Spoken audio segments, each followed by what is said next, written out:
आसनपति भगवान महावीर स्वामी की। परम गुरु तपस्वी स्वामी श्री निहाल चंद जी महाराज।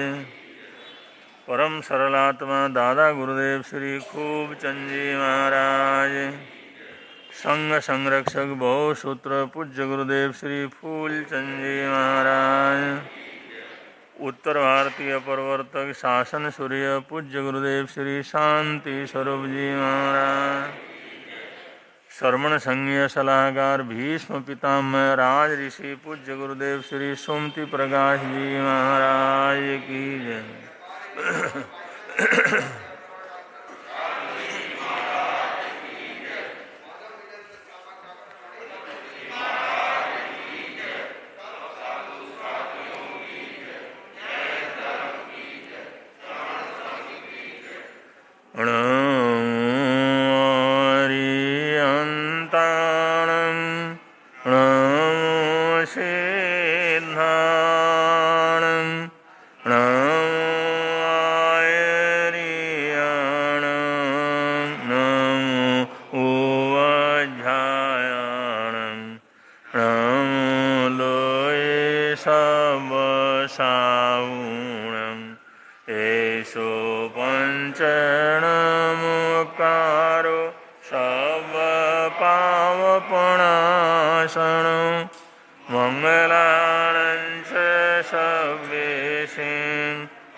श्री ऋषभदेव भगवान को वंदन।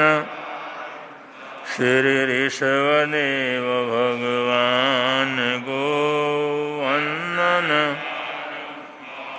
आदिनाथ ऋषभदेव भगवान की स्तुति भक्तांबर स्तोत्र के रूप में जो विशेष रूप से प्रचलित है, इसके संपुट की आराधना साधना में आप लोग सम्मिलित हो रहे हैं और करीबन आप सभी लोगों ने अपना अपना सहयोग बड़े सुंदर ढंग से इस बड़े आयोजन के अंदर समर्पित किया और परिवार सहित बच्चों सहित आकर के उस अनुष्ठान में भाग लिया। आप सबको हम बहुत बहुत मंगल कामनाएं सद्भावनाएं देते हैं। ऐसा कभी भी मौका मिलता है, चांस मिलता है तो उसका भरपूर लाभ लेना चाहिए। यही तो वो खर्च है, यही वो समय है, यही वो सहयोग है जो पुण्यानुबंधी पुण्य के रूप में जन्मों जन्म तक साथ रहता है। भक्तांबर सूत्र आप लोगों ने सुना, वैसे तो हमने बहुत अल्प शब्दों में आप लोगों को ये बतलाया कि भक्तांबर के एक एक श्लोक का कितना कितना महत्व है, कितनी कितनी ताकतें हैं, कितने कितने शक्तियाँ उनके अंदर गुम्फित हैं। और करीबन ये 48 के 48 श्लोक हमारे रोजमर्रे से जीवन से संबंधित हैं। कोई किसी समस्या का समाधान है, कोई किसी समस्या का समाधान है, कोई आगे बढ़ने के लिए है, कोई सुरक्षा के लिए है, कोई सद्भावना के लिए है, कोई ज्ञान दर्शन चरित्र की वृद्धि करने वाला है। तो करीबन 48 श्लोकों को आप लोगों ने सुना और इन 48 श्लोकों में हर श्लोक का अपना विशेष अर्थ है, विशेष महत्व है। और एक भी श्लोक ऐसा नहीं है जो हमारे जीवन से संबंधित न हो। कोई हमारे बच्चों से संबंधित है, कोई हमारे परिवार से संबंधित है, कोई हमारे कारोबार से संबंधित है, कोई धन दौलत से संबंधित है, कोई साहस और वीरता से संबंधित है। ऐसे रोजमर्रे का जो हमारा जीवन है उसमें सहयोग करने वाली शक्तियां हैं। इसलिए जो है इस भक्तांबर स्तोत्र में ऐसा नहीं भाई किसी ने एक ही श्लोक का किया हो। सभी सोचते हैं इतना उपयोगी भी है तो इसको एक एक श्लोक क्या करना है।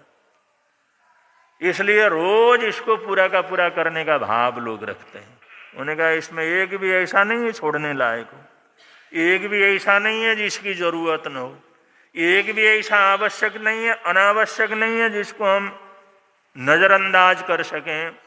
इसलिए हर थानक की प्रार्थना में, हर मंदिर की प्रार्थना में, हर मंदिर के स्वाध्याय में, साधना में भक्तांबर सूत्र को संपूर्ण रूप से पढ़ा जाता है। 48 की 48 गाथाएं पढ़ने का भाव आदमी रखता है। अरे 10 मिनट की बात है, अपने लिए इतना उपयोगी है, इसलिए जरूर करें। जैसे हमारे बहुत से हमारे श्रावक गिनती के ही हैं वैसे तो, लेकिन हमेशा यहाँ पर प्रार्थना में आते हैं। सर्दी हो, गर्मी हो, अनुकूलता हो, न हो, कोई बीमारी हो, तकलीफ हो, हमारे श्रावक लोग सुबह सुबह दिन निकलने से पहले ही सबसे पहले यहाँ पर आते हैं और सुबह भक्तांबर का पाठ करते हैं। और ऐसा मौका लगे, अनुकूलता हो तो भाव बनाने की जरूरत है। अगर सुबह सुबह उठें, यहाँ पर आएं, प्रार्थना वगैरह करें, भक्तांबर हो जाता है। इतना उपयोगी सूत्र है। तो सुबह सुबह प्रार्थना में लोगों की आने की बड़ी भावना रहती है और जहाँ भी प्रार्थनाएं होती हैं ज़्यादा से ज़्यादा लोग उसके अंदर पहुँचते हैं। तो ये संपूर्ण भक्तांबर सूत्र अपने आप में बहुत अद्भुत है, अपने आप में बहुत प्रभावशाली है। हमारे जीवन की हर समस्या का समाधान इसके अंदर मिलता है। इसलिए इसके प्रति थोड़ा सा समय और भाव भक्ति पूर्वक टाइम निकालना बहुत जरूरी है। और ये आज 47वें श्लोक का संपुट है और 47वां जो श्लोक है वो यहाँ पर लिखा हुआ अस्त्र शस्त्र निष्क्रिय कारक, क्योंकि जो है हमारे जीवन में अस्त्र शस्त्र का मतलब हथियार, हथियार का मतलब ये नहीं होता कोई तलवार हो, बंदूक हो, पिस्तौल हो। हथियार का मतलब जो भी हमारे को घायल करे। हमारे हाथ पैर भी हथियार के रूप में, हमारे नाखून भी हथियार के रूप में, हमारे दांत भी हथियार के रूप में, पैर भी हथियार के रूप में। कुश्ती करने वाले को हथियार से थोड़ी करते हैं, इन्हीं को ऐसा वार करते हैं जैसे तलवार वाला भी ऐसा वार नहीं कर सकता। हाथ पैरों से ही अब जितने भी जो है ये सेल्फ डिफेंस के जो ये क्लासें रहती हैं उसके अंदर यही प्रयोग तो होता है कि तुमने हाथ पैरों को, सिर को ऐसा प्रयोग करना है जिससे बलवान से बलवान आदमी को पछाड़ सको। ये सारे अस्त्र शस्त्र हैं। और रास्ते में चलते हैं, ठोकर लगती है, वो भी अस्त्र शस्त्र है। दरवाजा है, दरवाजे में ठोकर लग गई, खूनम खून हो जाता है, वो भी अस्त्र शस्त्र है।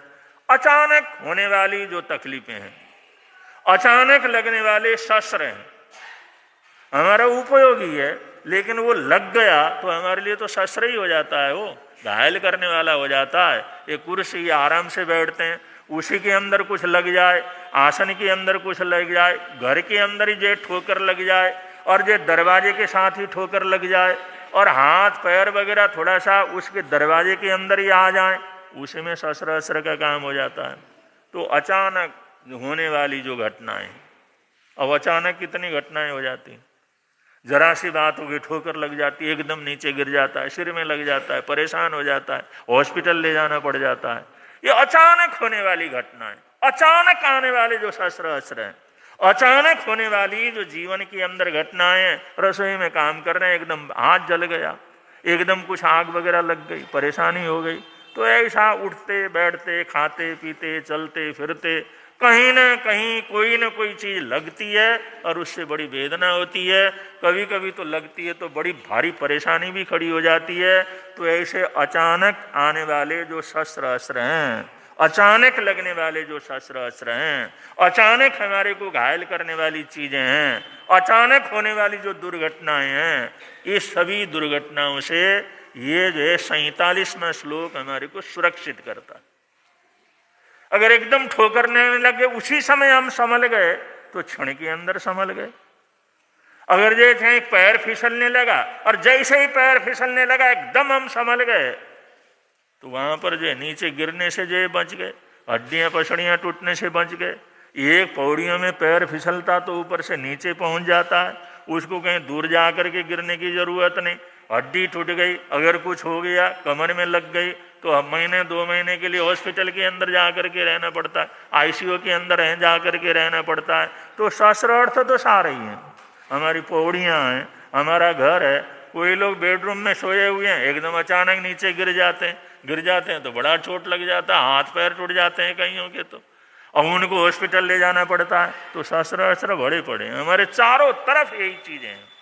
तो इन चीजों से कोई ना कोई दुर्घटना होने की संभावना बनी रहती, और इन संभावनाओं से सुरक्षित करने के लिए शास्त्रकारों ने इस सूत्र का इतना जो है इस स्तोत्र का अध्ययन किया है। मंत्र शास्त्रियों ने इसके जो है ये जो श्लोक तो ही हैं, इसके अलग अलग मंत्र भी बनाया हुआ है, अलग अलग इसके यंत्र भी बनाया हुआ है, अलग अलग इसके जो है अलग अलग जो है ऐसे रिद्धियां भी बनाई हुई हैं, और वो यंत्र वगैरह लिख करके रखते हैं, उसको सिद्ध करते हैं, या ये पढ़ते हैं, या इसके रिद्धि मंत्र को पढ़ते हैं, या श्लोक को ही पढ़ लेते हैं, या श्लोक को ही अच्छी तरह से लिख करके कहीं पर लगा देते हैं। तो बहुत सी परेशानियों से हमारा बचाव होता है। इसलिए जो है मैं कह रहा हूँ, ये जो भक्तांबर स्तोत्र है हमारे रोजमर्रे के जीवन के हर समस्या से हमारे को बचाने वाला है। इसलिए रोज भक्तांबर स्तोत्र पढ़ने का प्रयत्न करना चाहिए। एक आनंद आता है, खुशी होती है। अब ये थोड़ा सा सीख करके, जान करके, अर्थ सहित पढ़ते हैं तो बड़ा आनंद आता है। अगर याद होता है तो बहुत अच्छा आनंद आता है। अगर इतना भी न हो तो कम से कम आजकल जो फेसबुक वगैरह में बहुत से भक्तांबर स्तोत्र ढूंढो तो अच्छे अच्छे लोगों ने गाया हुआ है, बोला हुआ है, और कोई काम नहीं तो उसी को लगा दो, कम से कम बोलते रहो घर में। अरे खुद ही नहीं बोल सकते, इतना टाइम नहीं है, तो उसको तो लगा सकते हैं। दुनिया भर के गाने लगाते हैं, दुनिया भर की चीज़ों को लगा देते हैं, टीवी के अंदर लगा दो, सारे घर के अंदर भक्तांबर गूंजेगा। वो याद करेंगे, तुम कोई भी काम करते करते उसको मन मन के अंदर बोल सकते हो। कम से कम प्रभु से जुड़ने का प्रयत्न तो करना चाहिए। जिन साधन से हम दुनिया के इतने चीजों को करते हैं, उसी को धार्मिक जीवन के लिए, पुण्य के लिए भी उसका प्रयोग करें, तो इसमें कोई हर्ज नहीं है। किसी भी तरह से जुड़िए, थानक में आइए, प्रार्थना में आइए, 15 मिनट निकाल करके बैठिए। ऐसा कुछ नहीं है काम बिल्कुल ही हम नहीं बैठ सकते, तो कम से कम ऐसे कानों में तो शब्द पड़े, मुंह से तो उसका उच्चारण हो, कैसे भी हो। और आप लोग बाहर जाते हैं तो कम से कम जेब में रख लें मोबाइल और उसको भक्तांबर लगा दें, बोलते चले जाएं, बोलते चले जाएं, घूमते चले जाएं, गहरा श्वास लेते चले जाएं। इन चीज़ों का प्रयोग कुछ न कुछ करेंगे तो कुछ न कुछ तो होएगा ही होएगा, कुछ न कुछ फायदा तो जीवन के अंदर रहेगा। तो आप लोगों ने इतने लंबे समय तक भक्तांबर का संपुट आपने किया और ये संपुट की आराधना की है, तो इसको छोड़ना नहीं है, इसको बराबर जीवन के अंदर बना करके रखना है। अगर ऐसा करेंगे, यहाँ भी आनंद रहेगा, प्रभव के अंदर भी आनंद रहेगा। इन्हीं मंगल कामनाओं के साथ अब हमारे मणिभद्र मुनि जी महाराज साहब 47वें श्लोक का संपुट संपन्न करवा रहे हैं। बड़े प्रेम से आप लोग सम्मिलित होंगे। बोलिए भगवान महावीर स्वामी की जय।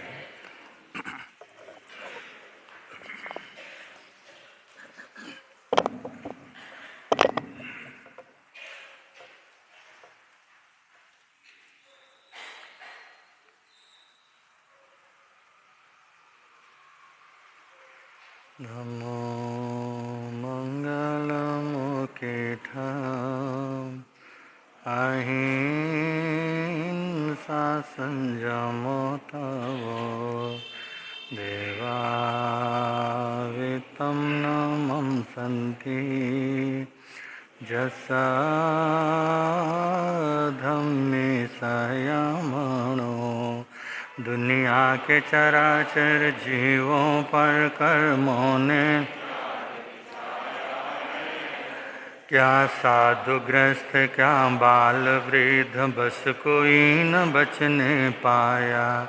अति शुभ कर्मों के आने से संतों का समागम मिलता है।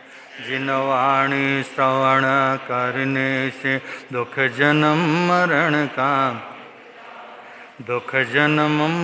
का मिटता है। समय नदी की धार की जिसमें सब बह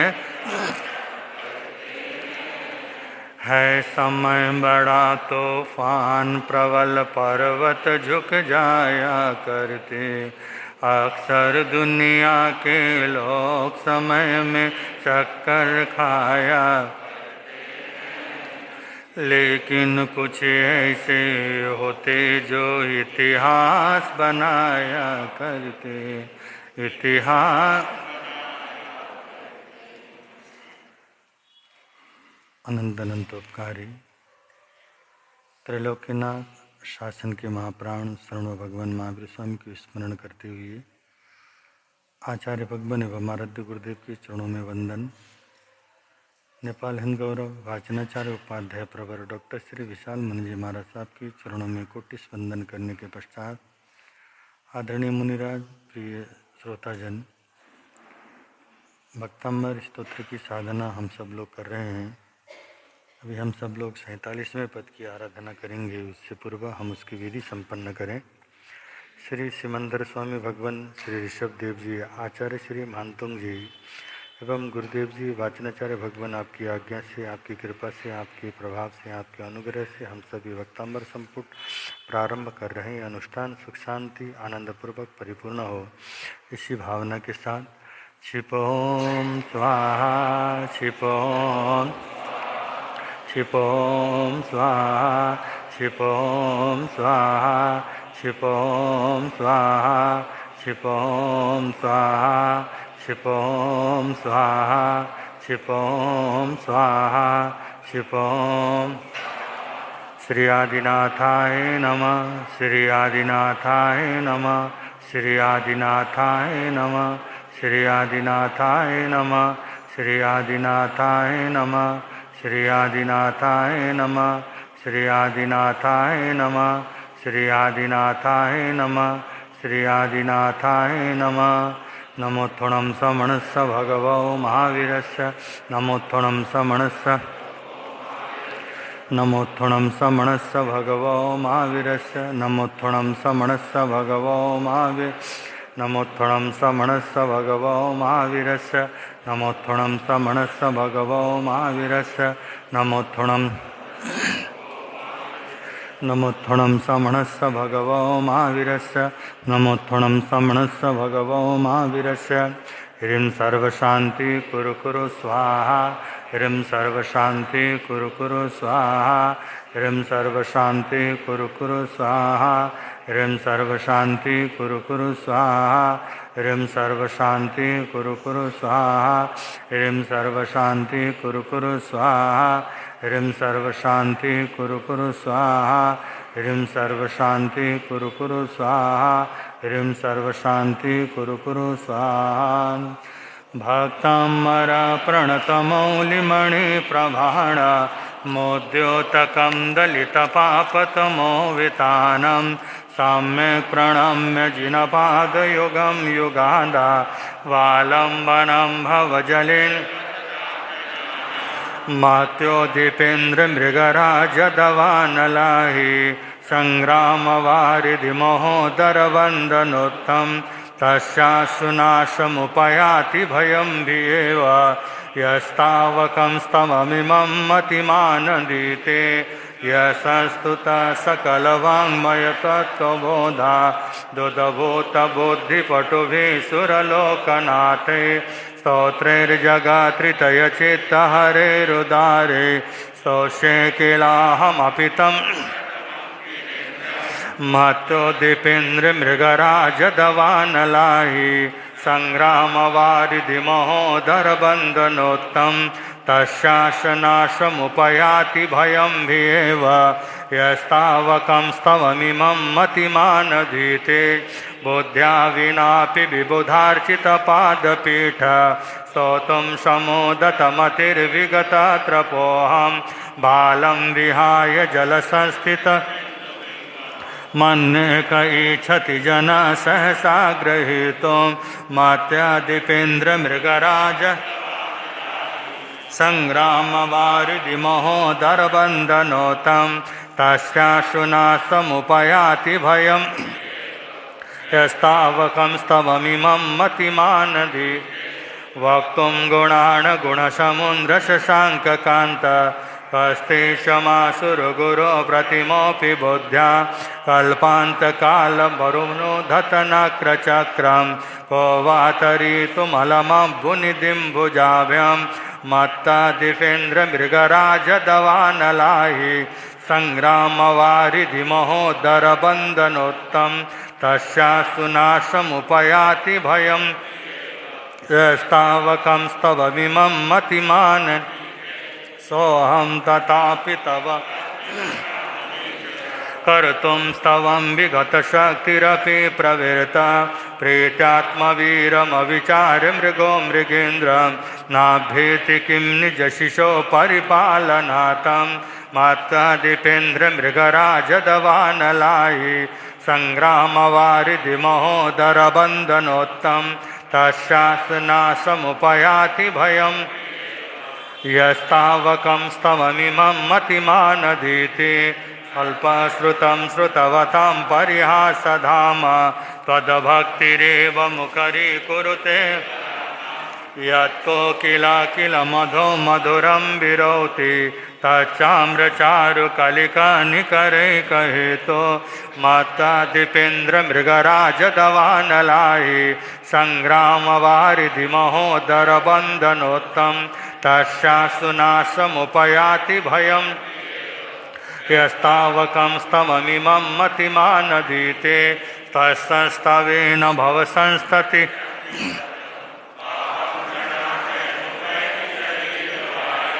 आक्रान्तलोकमलिनीलमशेषमासो सूर्यासो भिन्नमिव सर्वरमन्धकारं यत्यदिपेन्द्रमृगराजदवा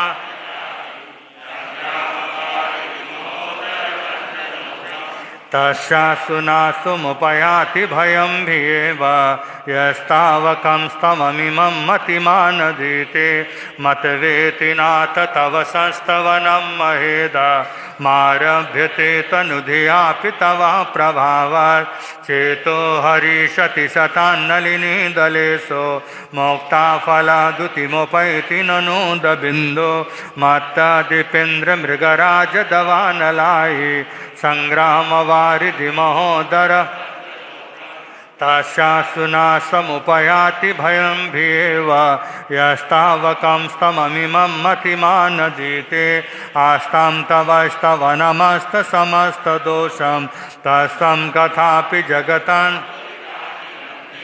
दोरे सहस्रकिरण कुरुते प्रभैवा पद्माकरेषु जलजानि विकासभाञ्जी मत्तदीपेन्द्र मृगराज दवानलाहि संग्राम वारिधि महोदर बंधनोत्तम तस्यासुनासमुपयाति भयं भिये यस्तावकंस्तममिमं मतिमानधीते नाद्भुतं भुवनभूषण भूतनाथ भूतिर्गुणैर्भुविभवन्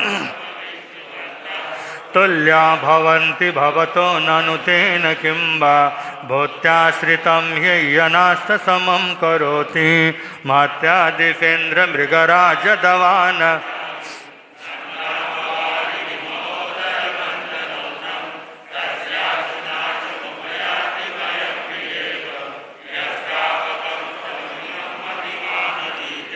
दृष्ट्वा भवन्तमनिमेषविलोकनीयं नान्यत्र तोषमुपयाति जनस्य चक्षुः प्रीत्वा पयासशिखर क्षारं जलं जलनिधिरसिकं तुयीक्षेत् मत्तदीपेन्द्र मृगराज संग्राम वारिधि महोदर बंधनोत्तम तस्यासुनासमुपयाति भयं भिये यस्तावकंस्तममिमं मतिमानधीते येषान्तरागरुचिभिः पर निर्मापितास्ति भुवनैकललामभूता तावन्त एव खलु ते प्रणव्यं पृथिव्यां यत्ते समानमपरं मत्तदीपेन्द्र मृगराज दवानलाहि संग्राम वारिधि महोदर वन्दनोत्तम तस्यासुनासुमुपयाति यस्तावकंस्तममिमं मतिमानधीते वक्त्वं क्वते सुरनरो रहनेत्रहारी निःशेषनिर्जितजगत्कृतयोपमानं बिम्बं कलङ्कमलिनं कनि यद्वासरे भवति पाण्डुपलाशकल्पं मत्तदीपेन्द्र मृगराज दवानलाहि संग्राम वारिधि महो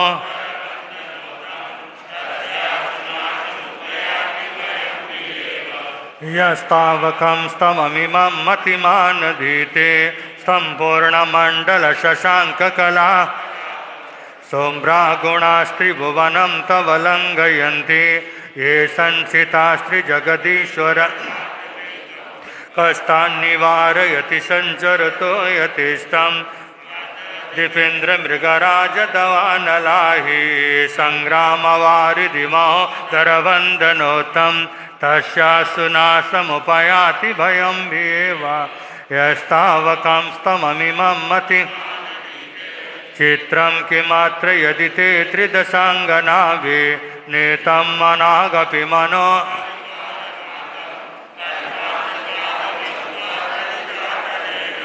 किमन्दरादृशिखरं चलितं कदाचित् मत्तदीपेन्द्र मृगराज दवानलाहि संग्राम वारिधि महोदर तस्यासुनासमुपयाति भयं भियेव यस्तावकंस्तममिमं मतिमानधीते निर्धूमवर्तिरपवर्जिततैल स्वं जगत्त्रयमिदं प्रकटीकरोषि गम्यो न जातुमरुतं चलिता दीपोपरस्यमसिनाथ जगत्प्रकाश मत्तदीपेन्द्र मृगराज दवानलाहि संग्राम वारिधि महोदर वन्द तस्यासुनाशमुपयाति भयं भीव यस्तावकं स्तममिमं मतिमान् नास्तं कदाचिदुपयासि न राहुगम्य स्पष्टीकरोषि सहसा युग नाभोधरोद्धर निरुद्ध महाप्रभाव शौर्यातिशाहि महिमासि मुनीन्द्रलोके मत्यो दीपेन्द्र मृगरा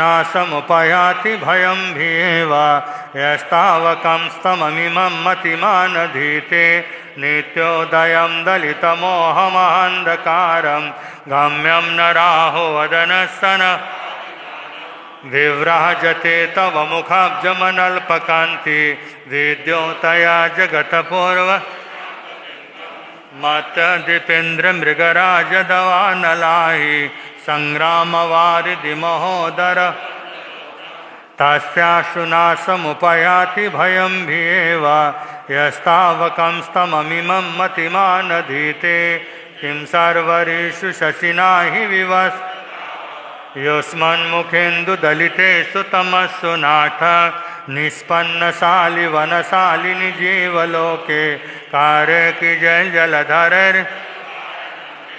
माता दीपेन्द्र मृगराज दवानलाहि संग्रामवारिधि महो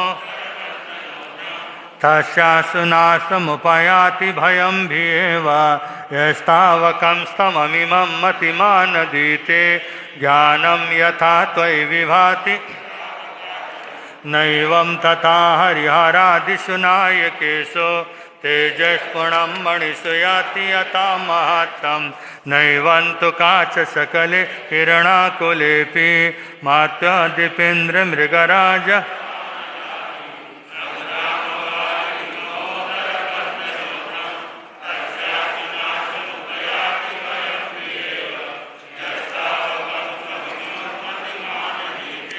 मन्ये वरं हरिहरादयैव दृष्टा दृष्टेषु येषु हृदयं त्वयितो समेति किं वीक्षितेन भवता भुवि येन नान्ये कश्चिन्मनोहरति नाथ भवान् मात्वा दीपेन्द्र मृगराज दवानलाहि संग्रामवारिधि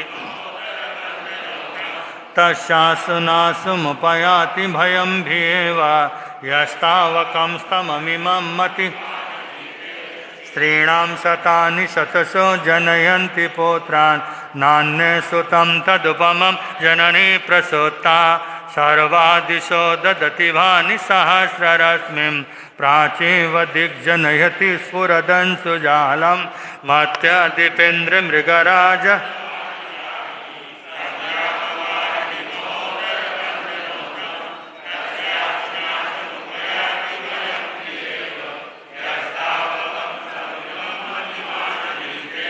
त्वामामनन्ति मुनयः परमं पुमांसा मादित्यवर्णममलं तमसा पुरस्तात् त्वामेव सम्यगुपलभ्य जयन्ति मृत्युं नान्ये शिव शिवपदस्य मुनीन्द्र मत्तः दीपेन्द्र मृगराज दवानलाहि संग्रामवारिधि महो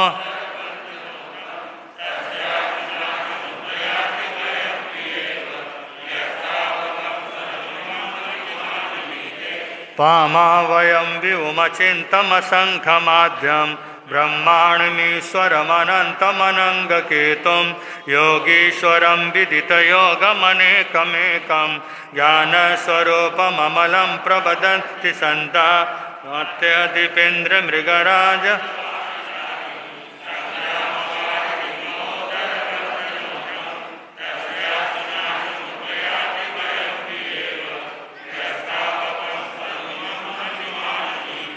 बुद्ध्यस्त्वमेव विबुधार्चितबुद्धिबोधातं शङ्करोऽसि भुवनात्रयशङ्क धातासि धीर शिवमार्गविदे विदाना व्यक्तं तमेव भगवन्